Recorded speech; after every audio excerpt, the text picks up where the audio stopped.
my life had gotten better. The stress had decreased and was looking like it was going to continue to decrease. And yet I was waking up in that high anxiety, high worry state anyway. I was waking up in a defeatist state, in a sad state, a hopeless state. And that's not how I wanted to be. At the same time, I had this gift of knowing that the brain is malleable, and I was determined to reshape my brain. I'm happy to say I not only broke through that wall, but I got myself to a better state than I've ever been.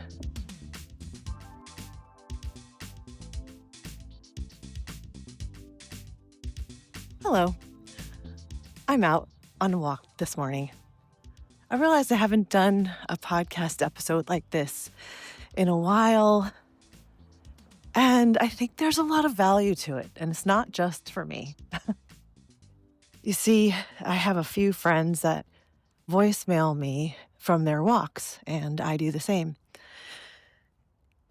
And it's funny because I noticed that we all encourage each other without saying a word to get out on our walks, simply because one is listening to the other talking and walking.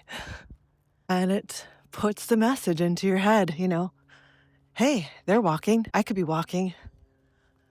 That sounds like a great walk. Yeah, I talk about it a lot, that the people around you influence your habits. What you see and hear and feel people doing in your closest proximity is what influences you. And you may not be doing it consciously, but this is what happens. Psychologically, it's been studied. There's a word for it. It's called mirroring. We naturally mirror the people in the groups that we hang out in. So anyway, that's a roundabout way of saying, I'm sharing with you my walk today. So while you listen, you're going to hear my footsteps. You're going to hear my breath getting heavier. You'll hear the sounds around me. And it just might inspire you to take a walk. I'm Luci Gabel, integrative leadership coach and trainer, author, speaker, and your host of Leadership, Life, Health, and Happiness. I've been thinking about the episode with Ravinder Taylor that we had just recently. Something's been pushing me to want to talk to you a little further about mind training and how that is so valuable.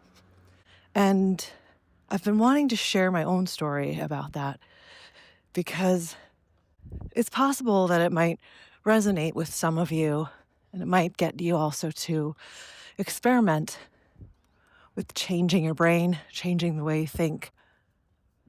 Ravinder's book, Mind Training, goes so deep, and our conversation on the episode just barely scratched the surface of all that there is to know, but also all that the research is showing about how we can change our thought patterns, shift from what we thought was inevitable or an unchangeable way that we think,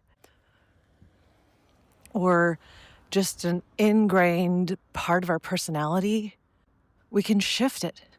And that is so important to know because so many people out there feel like this is who I am and this is what I've got to accept and deal with.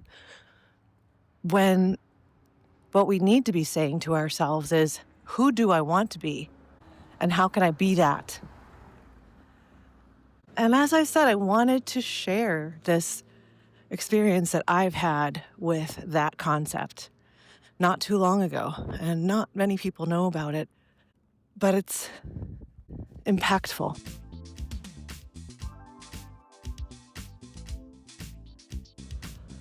By the way, if you haven't heard, I have a podcast membership now. It's called Exclusives, and it's for the leadership, life, health, and happiness community of listeners who want more than just listening, who maybe want to meet others of like minds, have some conversation, but also I've got exclusive segments in that membership that aren't published publicly. And I've got a couple of deep dives with Ravinder in there right now.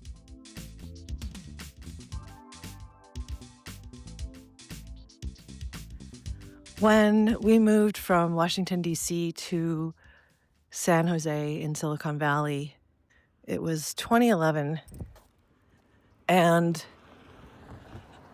we did not expect the economy of the Bay Area to be what it is. And it still is one of the most expensive places to live in the country.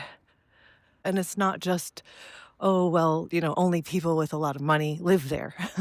The fact is, it is a major city of the country and the world, and therefore there are a lot of people with wealth, but also there are more people there that don't have the kind of wealth you need to live comfortably. And we didn't know that we were going to be taking such a giant step up in terms of expenses when we moved from Washington, D.C., even though we did do our research. The research, we didn't cover all the bases that we needed to cover, basically. And we got some surprises when we got there. And of course, we learned from that. But it was a struggle to survive on a regular basis, basically until we left the whole time. And so we made a lot out of what we had, of course. And it was stressful. And I had wanted to move out of there since the second year we lived there. It took us quite some time to get to LA, which is where I wanted to be in the first place.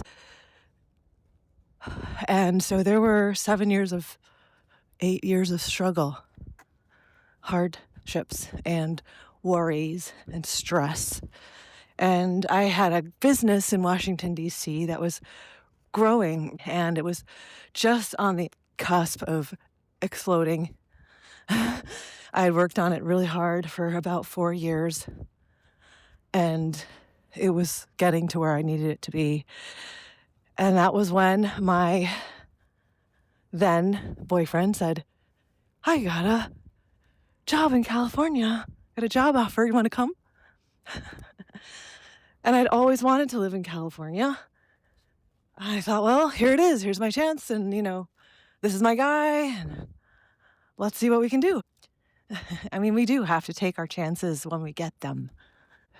And the stress of running a business on one side of the country and trying to start one up on the other side of the country, not knowing anyone in the place that I moved to, not having any connections, any long-term relationships. Man, it was hard. And so I won't go into that, except that I worked so much. I couldn't stop working because there were endless things to do to build that business and just me there to do it. And we couldn't afford help for anything, let alone like I said, we were just barely making our bills at the time. So I worked and worked and worked. I was my own worst boss. I did take time for exercise, and I did take time to eat right.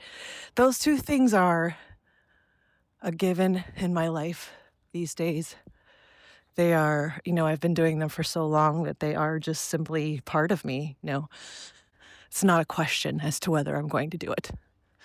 It's a question of what way I'm going to get it done. At the same time, I had those same struggles that many of you have, laying awake at night, not being able to sleep, questions going around in your head, how to do this, how to do that, stress, is it going to work, is it going to happen? And I'll tell you, something that we know from psychological studies is that when we think a certain way over and over and over again. We train our brain to think it. And so what used to be something that was just a once in a while thing ends up becoming something that we do more regularly, and then ends up becoming the natural path that your brain starts taking. It's so easy to slide into that path after it's been going that way for so long. It slides in, it repeats. So repetition of thought increases repetition of thought.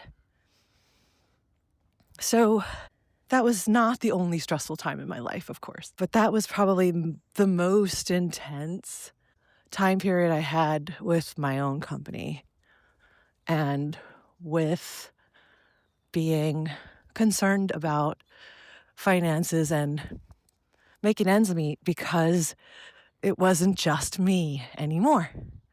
It was the two of us, right? Many of you know that stress as well. And it wasn't like I could say, I'm done with this, let's go, because that's what I would have done if it were just me. But I wanted to stick it out, with the guy that I loved. So that's 8 years of stress. And then we got to LA, and there were a couple more years of stress there until everything kind of fell into its rightful place.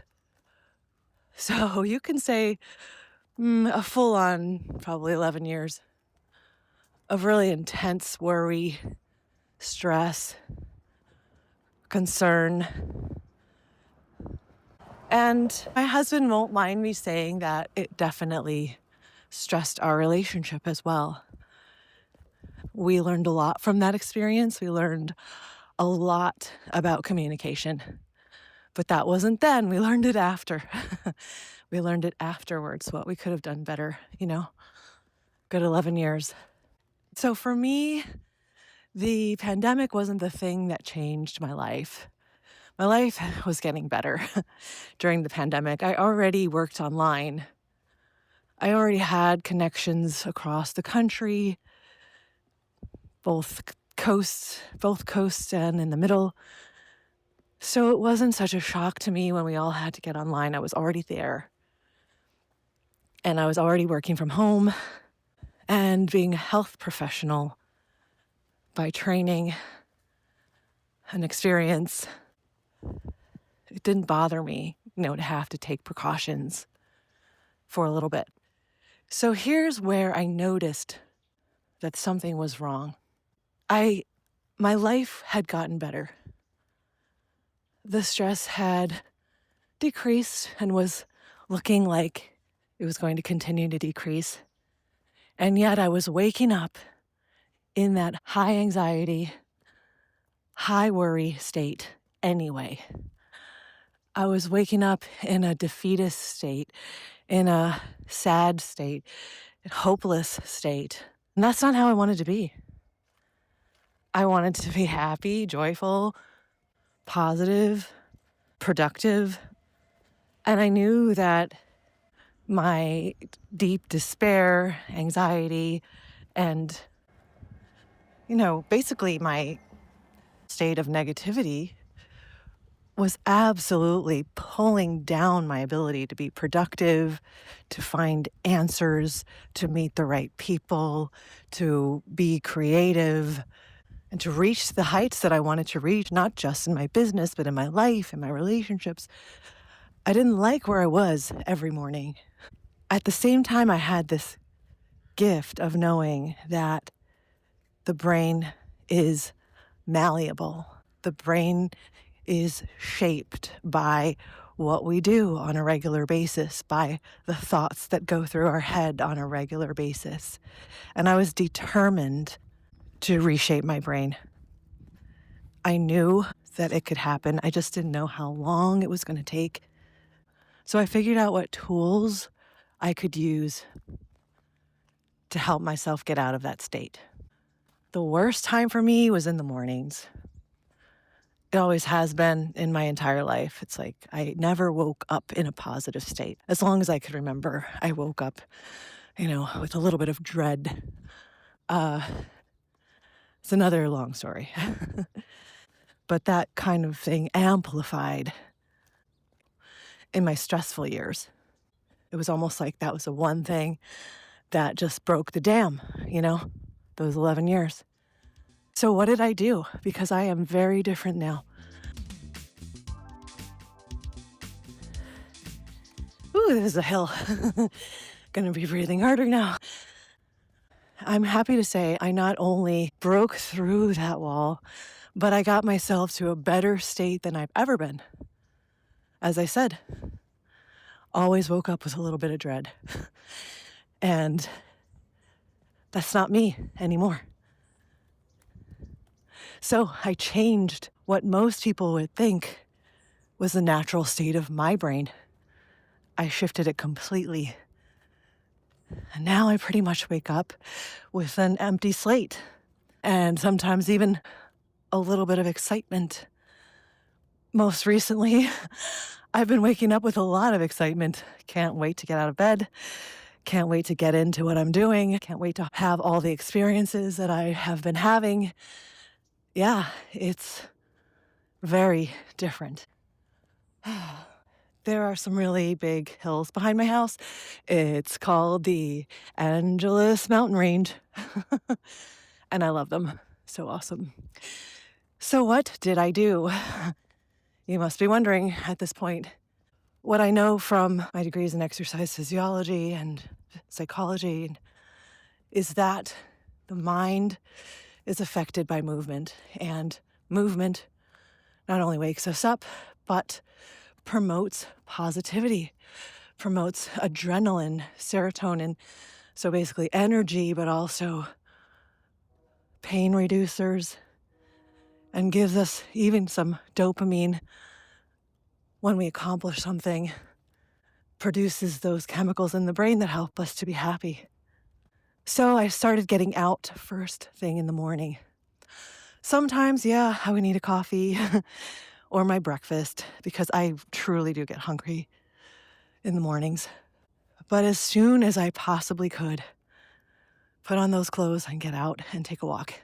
It wasn't running, wasn't going to the gym. No, it was walking because my intent was to look at as many beautiful things as I could, to absorb as much sun as I could in the morning. Because those two things also have an effect, a positive effect on our brain. And to then get the practice of gratitude going. Just walking and thinking about what I'm grateful for. And when you're in a really low state, it's not easy to think about all the things in your life that are great. Doesn't matter how many things you have that are great. So instead, what I would do is just look at people's homes around me. Beautiful landscaping, beautiful flowers, beautiful trees. Doesn't matter if it was purposely put there by someone in front of their house or just a natural set of trees. I mean, there's so many things in nature that we have to be grateful for that have just been here, that were just made by this earth. And it's quite an amazing feat of nature that these beautiful, unique things grow and provide us with clean air. And I would think about the fact that I could walk easily, that I was breathing without any problem, that I have life, period, that I can see, that I can think, right? These are things that we typically take for granted, but are really just a group of miracles. So those are things that we all have. It doesn't matter what place you're in right now. I didn't need to spend money to walk out my door and start taking a walk. Other things I did.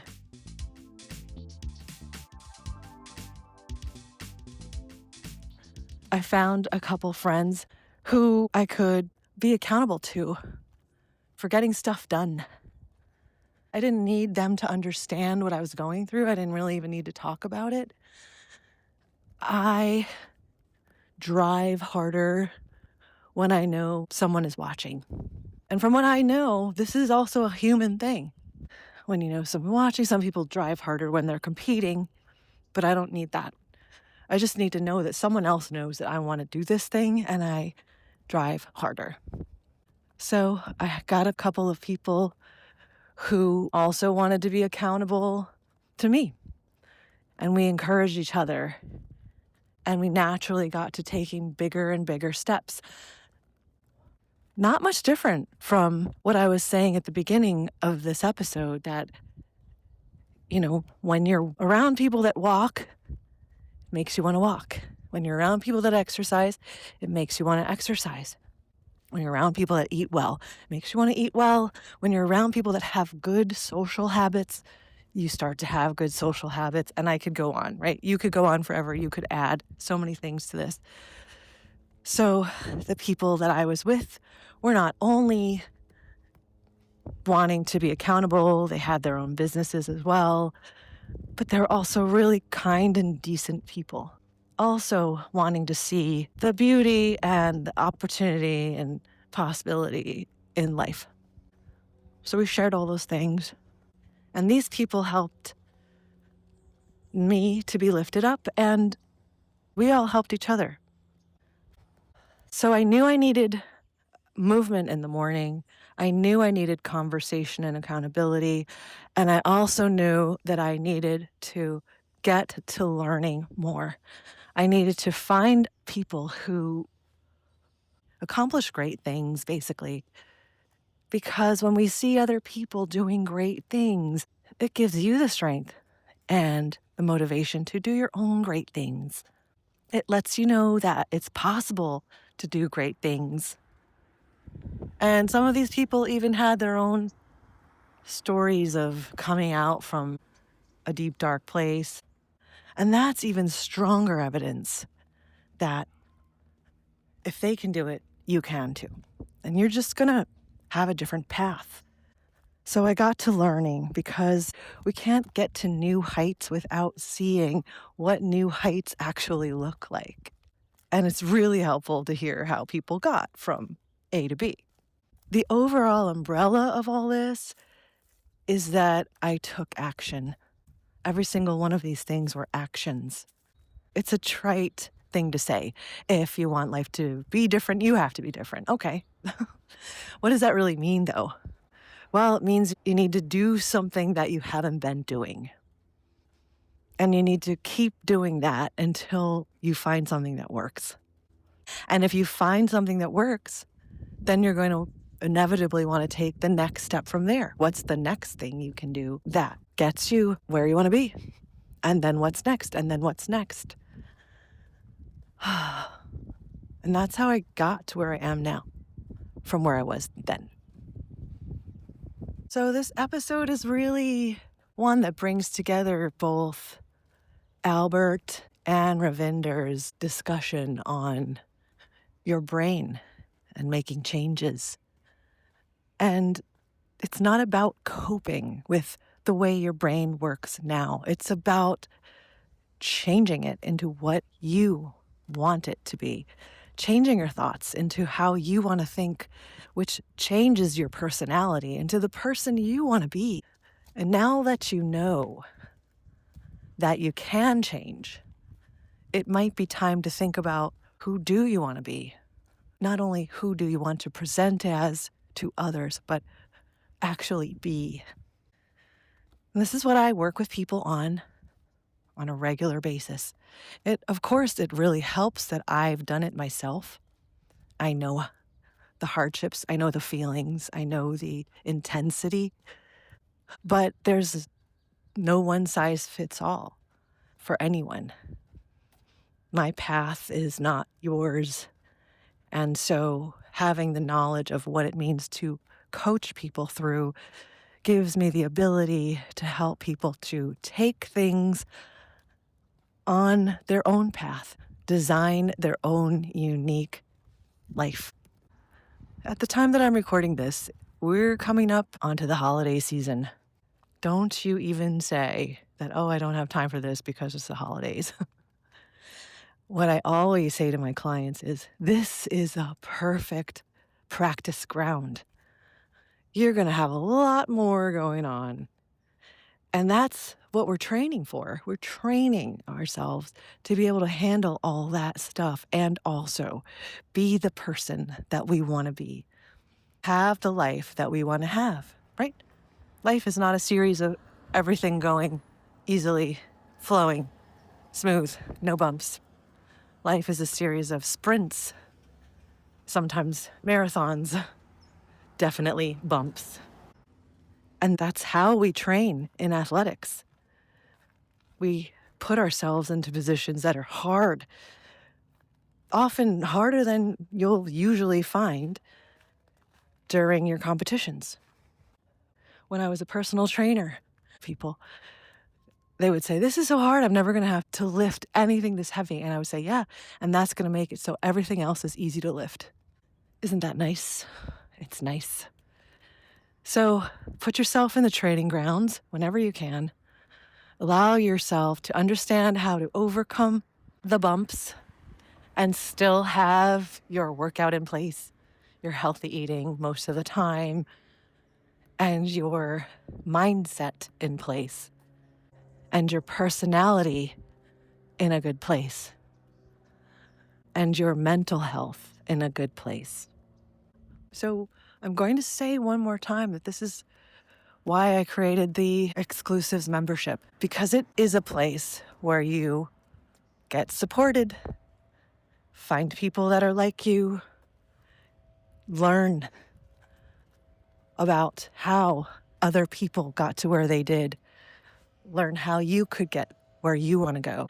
And no, it's not directly related to eating or exercise. But because it's a membership made by me, of course, there will be support for that in different ways and forms as well.